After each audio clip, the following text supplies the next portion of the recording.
जब आरोप लग गए, सबूत मिल गए, इसके बावजूद भी कोई एक्शन क्यों नहीं? क्या इस कुंभ में होने वाला है घोटाला? यह सवाल इसलिए क्योंकि इसके पहले बहुत सारे कुंभ जब भी हुए, आरोप यह लग गया, आपको याद होगा जब कोविड चल रहा था उस वक्त जांच, फर्जी जांच कर दिए गए थे। मतलब जब भी कुंभ होगा तो भ्रष्टाचार के आरोप लगेंगे, भ्रष्टाचार साबित भी कभी कभी हो जाएगा। तो क्या इस बार भी ऐसा होने वाला है? मेरा सवाल इसलिए है क्योंकि इस पर सोचिएगा, कई लोगों ने बहुत सारे बयान दिए राजन सिंह को लेकर के, लेकिन बयानों के बाद, आरोपों के बाद, लेटर जारी करने के बाद अधिकारी का ट्रांसफर नहीं होता और उस अधिकारी को अपने उस स्थान पर नहीं भेजा जाता जहां पर भेज करके इस आरोप से मुक्ति पाई जा सके। धामी सरकार साफ तौर पर कहते हैं 0% टॉलरेंस की तरफ चल रहे हैं। तो आखिर इनकी छवि को दाग लगाने वाले कौन से अधिकारी हैं? आखिर कौन से अधिकारी धामी सरकार की छवि को दागदार करना चाहते हैं? जब आरोप लग गए, सबूत मिल गए, इसके बावजूद भी कोई एक्शन क्यों नहीं? आखिर क्या रीजन है कि राजन सिंह नामक व्यक्ति को उत्तराखंड राज्य निर्माण निगम लिमिटेड से बुलाया जाता है, वो भी उस विभाग से जिस विभाग के ऊपर 130 करोड़ के घोटाले का आरोप लगा हो? आप ये देखिए कि उत्तर प्रदेश में जिस अधिकारी के खिलाफ, राजन सिंह के खिलाफ भ्रष्टाचार के मामलों की जांच चल रही है, जो पूरा निगम, निर्माण निगम भ्रष्टाचार में पाया गया है, आज वो अधिकारी के पास कुंभ मेले का भी चार्ज दे रहे हैं, आप निगम निर्माण का भी काम करा रहे हैं, तो क्यों करा रहे हैं ये बात? उस विभाग से वो व्यक्ति आता है, वो अधिकारी आता है कहां पर? उड़ा में, और वहां से फिर आप हायर पोस्ट से लोअर पोस्ट पर लेकर के आते हो एचआरडीए में। एचआरडीए में लोअर पोस्ट को आप सुशोभित करते हैं, वजह क्या है? हुडा में वो एससी पद पर है, एससी सीनियर पद पर है, और उसको मेला, कुंभ मेला के लिए एक एक्शन पद पे लाया जा रहा है। मतलब एससी को एक्शन पद पे लाया गया, और ये तो देखिए कमाल की बात कि मेला के लिए उसको लाया गया और उससे काम कराया जा रहा है एचआरडीए का, जहां वो जम के दलाली कर रहा है। आखिर कौन सा लाभ है जिस लाभ के चलते शिफ्ट किया गया? वो कौन सा लाभ है जिसमें 55 वर्ष से अधिक आयु के व्यक्ति की डेपुटेशन पे नहीं जा सकता वो व्यक्ति, फिर भी लाया गया?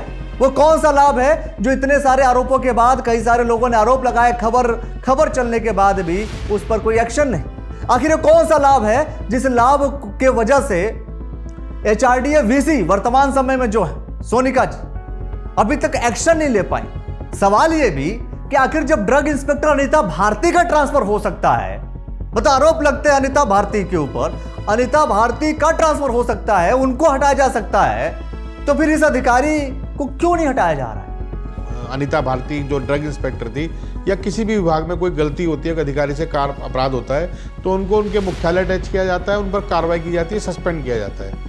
ऐसा ये पहला विभाग उत्तराखंड राज्य का मुझे देखने को मिला जहाँ पर कोई भी कार्रवाई नहीं की जा रही। जो जहाँ बैठा है वहाँ लगातार बैठा हुआ है।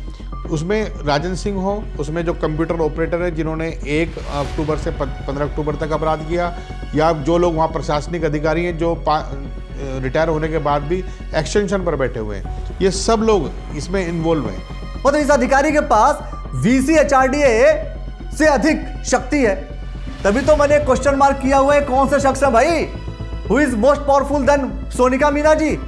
इसीलिए मैं पूछता हूं, क्या इस बार भी जिसको लाया गया इसलिए लाया गया ताकि आप आराम से भ्रष्टाचार कर सको? और निश्चित तौर पे राजन जैसे आदमी का अगर जो यूपीआरएनएन से निकल के आया है, करोड़ों 137 करोड़ के घोटाले की जांच चल रही है उसकी, तो जो 137 करोड़ का घोटाला यूपीआरएनएन विभाग में कर सकता है, तो वो मेले को कैसे छोड़ देगा, कुंभ मेले को कैसे छोड़ देगा? और मान लीजिए अगर भ्रष्टाचार हो जाता है तो फिर ये अधिकारी डेपुटेशन से वापस चले जाएंगे, फिर किसको ढूंढेंगे आप? कहां ढूंढेंगे आप? ढूंढते रहिए, लगाते रहिए आरोप, फिर क्या होगा? फिर एक फाइल आएगी, वो फाइल वो बंद होकर के कहीं कोने में रख दी जाएगी। तो निश्चित तौर पे राजन जैसे अधिकारी अगर रहेंगे तो कुंभ में मैं पहले से कह देता हूं कि बाद में खुलेंगी फाइलें, इसमें भी बहुत बड़ा घोटाला होने के चांस है। तो सवाल यह है कि जब सामने आपके स्पष्ट तौर पर बातें समझ में आ जा रही हैं तो फिर एक्शन क्यों नहीं लिया जा रहा है? अनीता भारती जो ड्रग इंस्पेक्टर थी, या किसी भी विभाग में कोई गलती होती है, अधिकारी से अपराध होता है तो उनको उनके मुख्यालय अटैच किया जाता है, उन पर कार्रवाई की जाती है, सस्पेंड किया जाता है। ऐसा ये पहला विभाग उत्तराखंड राज्य का मुझे देखने को मिला जहां पर कोई भी कार्रवाई नहीं की जा रही। जो जहां बैठा है वहां लगातार बैठा हुआ है। हमने आपको पिछली खबर में साफ तौर पर बताया था कि ये प्रॉब्लम्स हैं। क्या आप हायर पोस्ट से लोअर पोस्ट का काम करेंगे? क्या आपको इतनी बड़ी जिम्मेदारी दे दी जाती, वो भी उस विभाग से बुलाकर जिस विभाग के ऊपर करोड़ों रुपए के भ्रष्टाचार के आरोप लगे हो? उत्तर प्रदेश के राज्य निर्माण निगम है जिसमें एक अधिकारी जिनके खिलाफ जांच भी की गई, भ्रष्टाचार के मामलों में उन्हें हटाया भी गया। आज उनको HRDA क्यों उनको बड़े पद से लाकर छोटे पद पर भी बिठा रहा है? क्या कारण, उनके साथ कौन कौन लोग इसमें षड्यंत्र में सम्मिलित हैं, और ऐसा क्या कारण है कि उसी अधिकारी को सब कमान दे दी गई है? और निश्चित तौर पे राजन जैसे आदमी का अगर जो UPRNN से निकल के आया है, करोड़ों 137 करोड़ के घोटाले की जांच चल रही है उसकी, तो जो 137 करोड़ का घोटाला UPRNN विभाग में कर सकता है तो वो मेले को कैसे छोड़ देगा? वो भी उस विभाग से जिसके विषय में पूर्व मुख्यमंत्री त्रिवेंद्र सिंह रावत जी ने साफ तौर पर उसके खिलाफ कह दिया। जितने लोगों ने जो बातें कही, उन बातों को भी सुनना पड़ेगा। HRDA में क्या सच में भ्रष्टाचार हो रहा है? आखिर वो भ्रष्टाचार के कौन से तरीके हैं? शुरुआत सबसे पहले करेंगे जो हमारे आर्किटेक्ट्स की जो सूची इन्होंने बाहर लगाई हुई है, वो लोग नक्शा पास कराने के वक्त में नक्शे का जो चार्ज है, जो हमारा फीस है, जो वैध फीस है, उसको जोड़ने के साथ साथ रिश्वत का भी खर्चा जोड़ते हैं, और वो दबाव बनाते हैं व्यक्ति के ऊपर कि आप दबाव जब तक रिश्वत नहीं देंगे आपका काम नहीं होगा। यदि आप बिना रिश्वत दिए केवल वैध फीस से ही अपना नक्शा सबमिट करा देते हैं तो ये विभाग के अधिकारी सब मिलकर उसको निरस्त करते हैं। जब कुछ रिश्वत देकर आप उसको उन्हीं आर्किटेक्ट के माध्यम से जब पास कराने की कोशिश करते हैं तो वो एकदम पास हो जाता है। तो अब सवाल यह है कि आखिर इन सभी आरोपों के बाद भी अधिकारी के खिलाफ एक्शन क्यों नहीं? आखिर एक्शन लेने में VC HRDA, जी हां, vice chairman HRDA Haridwar Roorkee Vikas Pradhikaran development authority, Haridwar Roorkee development authority क्यों नहीं एक्शन ले रही हैं? क्यों नहीं एक्शन ले रही हैं? उनके पास जिम्मेदारी है कुंभ की, कुंभ मेला को संभालने की, इसके बावजूद एक्शन नहीं लिया जा रहा है। तो सवाल फिर VC के ऊपर आ जाएगा। कहीं ना कहीं HRDA की जो VC है सोनिका मीणा जी, उनका संरक्षण है उसे। सवाल फिर मेला अधिकारी के ऊपर आ जाएगा कि आपके संरक्षण में अगर ये सब चीज होने लगेगी तो सवाल आपसे पूछा जाने लगेगा। नहीं बात समझ में आती, फिर से समझा रहा हूं, सुनिएगा मेरी बात। देखिए, एक विभाग है UHUDA, जिसे हम ऊढ़ा बोलते हैं, आवास विभाग प्राधिकरण, आवास विभाग ये जो है ये पूरा देखता है। और एक विभाग आपको मैं बता रहा हूं जो सेंटर में था साहब, और ये बहुत ही महत्वपूर्ण है, जिसे आपने कभी सुना होगा। ये आपको मैं बता रहा हूं, उत्तर प्रदेश राज्य निर्माण निगम। ये कौन सा विभाग है? ये वो विभाग है जिस पर 130 करोड़ के भ्रष्टाचार के आरोप लगे, करप्शन के आरोप लगे। तो 130 करोड़ के आरोप लगे, इन्हें कहां बुलाया गया? इनमें से जिस शख्स का नाम कई लोग ले रहे हैं, कई अधिकारी, कई नेता ले रहे हैं, इस शख्स को यहां बुलाया गया। और यहां से चूंकि इसके अंडर में जो विभाग आते हैं, मैं कह रहा हूं HRDA, अब इस अधिकारी को वहां से बुला लिया जाता है। सवाल यह है कि क्या HRDA में जिस पोस्ट पर यह काम करने आए हैं, उस पोस्ट पर काम करने के लिए यह उत्तर प्रदेश निर्माण निगम है, तो उत्तर प्रदेश से बुलाने की आवश्यकता क्या पड़ रही है? क्या यहां पर कोई अधिकारी उपलब्ध नहीं है। मैं कह रहा हूं क्या कोई और अधिकारी नहीं है? अधिकारी नहीं है। सवाल यह है, कोई और अधिकारी नहीं है, मतलब उत्तराखंड में कोई योग्य अधिकारी नहीं है जो इस जिम्मेदारी को संभाल सके। पहली बात। दूसरी बात, चलो आप लेकर के आ जाते हो, पर आपको वही विभाग मिला जिस विभाग के ऊपर 130 करोड़ का क्या लगा है साहब? आरोप।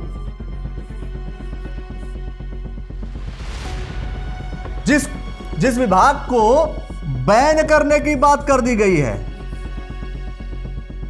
बैन कर दिया गया, उस विभाग से बुलाने की आवश्यकता पड़ी। अभी जांच चल रही है कि आपने बुला लिया।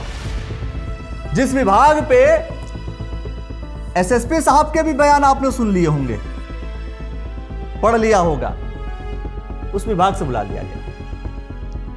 आप अधीक्षण अभियंता से अधिशासी अभियंता पे आके उसके कार्यभार को संभालते हैं। लेकिन कुंभ के लिए नहीं काम न करके वो इस समय एचआरडीए में, अगर कोई एक बड़ा अधिकारी है उसे छोटे पद पर बिठाया जाए तो आप सोच सकते हैं कि कितना बड़ा गंभीर विषय हो सकता है।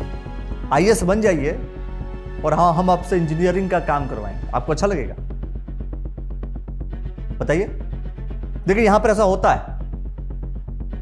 तो सवाल यह है कि आखिर ऐसा क्यों? और इस विभाग को, इनकी जो वीसी हैं वही कुंभ मेला अधिकारी हैं, कुंभ मेला अधिकारी। तो फिर कुंभ की जिम्मेदारी तो वो जिम्मेदारी है जो करोड़ों लोगों के आस्था का विषय है, जो धामी सरकार के लिए एक अहम मुद्दा है, अहम विषय है। जो धामी सरकार ये कहती है कि हमने 500 करोड़ रुपए सेंटर से ले लिए, हमने 500 करोड़ रुपए और दे दिए, हमें 3700 करोड़ रुपए खर्च करने हैं, हमें 3500 करोड़ रुपए खर्च करने हैं, 3500 करोड़ रुपए खर्च करने का प्रावधान है, 35 करोड़ रुपए का इंतजाम किया गया ताकि कुंभ को और भव्य दिव्य बनाया जा सके। लेकिन इस भव्यता दिव्यता के अंदर ये कौन सा भव्यता दिव्यता दिख रही है कि आप जो है उस विभाग से अधिकारी को लेकर के आ रहे हैं? आखिर यह कौन सी भव्यता दिव्यता का उदाहरण है जो आप पेश करना चाहते हैं? तो आज हमने पिछली खबर चलाई थी और कई सारे अखबारों पोर्टलों में खबर चली। आज मैं यह सवाल पूछता हूं कि आखिर इन सारी बातों के बावजूद एक्शन क्यों नहीं लिया गया? क्यों, आपके हिसाब से क्यों नहीं लिया गया? सोचिए। तो एचआरडीए में भ्रष्टाचार के प्रोसेस को भी आप समझ गए ना। ये जो करेक्शन का प्रोसेस है ये यहाँ से शुरू होता है जब आप आर्किटेक्ट के पास जाते हैं, और समापन वहाँ होता है जब आप उस अवैध निर्माण पर अपना एनओसी या अपना पूर्णता प्रमाण पत्र, कंप्लीशन सर्टिफिकेट नहीं ले रहे। कौन करवा रहा है? कौन है उसके पीछे? क्या वास्तव में जिस व्यक्ति को बुलाया गया है, ये व्यक्ति इतना पावरफुल है जिसे वीसी एचआरडीए भी नहीं हटा पा रही है? क्या यह व्यक्ति इतना पावरफुल है जिसे हटाया नहीं जा सकता? अहम सवाल। और नहीं हटेंगे तो आरोप तो लगेंगे कि इन सब व्यवस्थाओं के अनुरूप आखिर क्यों नहीं एक्शन लिया गया। और एक और बात, जरा सोचिए, 55 वर्ष की अगर आपकी आयु होती है, 55 वर्ष से अधिक आपकी आयु होती है, तो इसके बाद आप जहां पोस्टेड हैं वहीं पर आपको जॉब करनी होती है। आप जॉब वहीं करेंगे, आपका रिटायरमेंट वहीं होगा। लेकिन आप डेपुटेशन पे आ जाते हैं, डेपुटेशन पे। अब डेपुटेशन वाले व्यक्ति की रिस्पॉन्सिबिलिटी आप कितनी होगी ये बताइए। और पहली बात, जब 55 ईयर से ज्यादा हो चुका है, मतलब 5 साल आपका काम, आपका जॉब, आपका काम बचा हुआ है, आपका रिटायरमेंट बचा हुआ है, आप डेपुटेशन पे जा ही नहीं सकते, फिर भी लाया गया। अब आप सोच रहे हो कि भाई ये कैसे हो सकता है? कैसे मत पूछिए, ये हो रहा है। ये हो रहा है तो आरोप लग रहे हैं। जिस दिन ये विपक्ष पूरा इकट्ठा हो जाएगा उस दिन फिर क्या करेंगे? इसीलिए मैं सचेत करने आया हूं कि कहीं पूरा विपक्ष कुंभ में होने वाले या एचआरडीए में हो रहे उन चीजों के खिलाफ न चला जाए, जब फिर धामी सरकार के ऊपर आरोप पे आरोप लगने लगे। यह भी हो सकता करे कोई और भरे कोई और, करे अधिकारी भरे धामी जी, तो सरकार कैसे है? सरकार कैसे आएगी ये सरकार सोचे। मेरा काम है उन नियमों के साथ आपको समझाना जिस नियम के अनुसार ये सिस्टम चलना चाहिए। जागरूक नागरिक आप बनिए, बनने की कोशिश कीजिए, तब जाकर के सिस्टम सुधार होगा। अगली बार हम आपको बताएंगे कि कुंभ में कैसे और किस तरीके से चीजें हुई थी पिछली बार, इस बार कैसे आप बचेंगे। और आपको बचाना है क्योंकि पैसे आपके लगे हैं। जी हाँ दोस्तों, मैं साफ तौर पर बोल रहा हूं, जो आप टैक्स देते हैं उन्हीं टैक्स से ये सारे आयोजन होते हैं। इन आयोजनों को सेंध लगाने का काम, इन आयोजनों में पैसे की सेंधमारी, वित्तीय निमित्ताएं करने का काम इन अधिकारियों से नहीं होने देंगे। ये आपको प्रण लेना होगा। खुल करके हम आपको बताते रहेंगे, सारी खबरें सुनाते रहेंगे। फिलहाल इस खबर को लेकर के आप क्या कुछ कहेंगे वो आप हमें कमेंट सेक्शन में बताइए। तमाम विषयों को लेकर के ऐसे ही हम बात करते रहेंगे और आप देखते रहिएगा द न्यूज़ वाला नेटवर्क। बहुत बहुत शुक्रिया, बहुत बहुत धन्यवाद।